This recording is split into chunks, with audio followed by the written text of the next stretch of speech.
Hello everyone, welcome to Swecha Farms Nursery. As you can see, and for those of you who are wondering where all our plants come from when we do all our butterfly gardening and herb gardening and creating the forests in schools, most of our plants, in fact now all our plants are coming from this little space that you see here. So we have, I would say, almost 50 different kinds of species, different kinds of plants.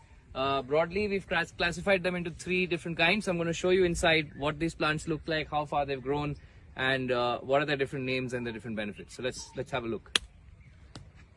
We're in the section of the nursery that has all our butterfly gardening plants. For those of you who don't know, when building a butterfly garden, you have to keep in mind there are 3 different kinds of species that you're looking at.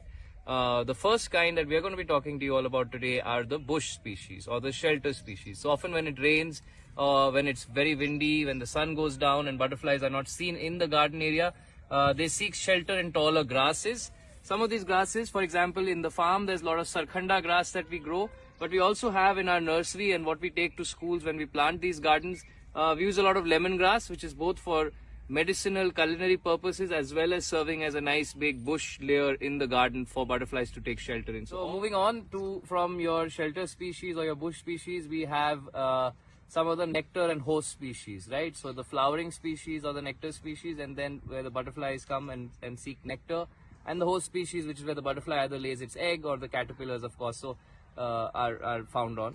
So a lot of the plants here, you see hibiscus here, and you also see Vajradanti, which is another very, very important host plant in your butterfly garden. Very essential, easy to grow. Both, this is hibiscus, that's Vajradanti right there. This one needs no introduction at all. Grows in everyone's house. I'm sure you can just by seeing it recognize it. Kadi patta, kadi leaf, also very essential for the butterfly garden as a host plant.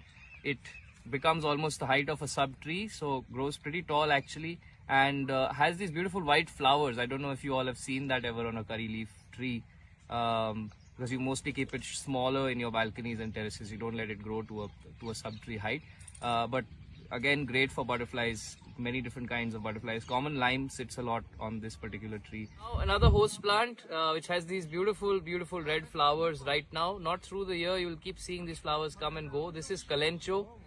Very similar to Pattal Chatta, which is another species that we'll show you in some time. And next to me on the left is rose, right? So there's Desi Gulab, there's Kalencho. We're going to move a bit that side where we have some more. Oh, right here you can see those pink flowers. That's periwinkle, or what we call Sadabahar. Commonly found in all terraces, balconies. I'm sure you guys will have this growing in your home somewhere or the other. Flowers through the year, particularly in spring and summer. In summer it's in full bloom, so watch out for these flowers coming soon in your balconies as well. This one here is Pattal Chatta, like I said, very similar to Kalencho. In fact, some Kalencho has been mixed up with it as well, so you can see some of the red flowers here. Okay, next up are one of my favorites. These are verbenas. Again seasonal, they flower mostly during this time in full bloom during Feb onwards till about April. You'll see them in full bloom. Then they'll die out for a bit. They come back again towards the end of the year. You can see a lot of vibrant purple flowers and white flowers spread all across our farm at this point, and a lot of different kinds of butterflies, particularly the plain striped tiger. You'll see that a lot sitting on these verbena plants. Of course, you want some for your home, for your balconies, you can always come to Swecha Farms Nursery and pick them up, or you can pick them up from our office in Delhi as well.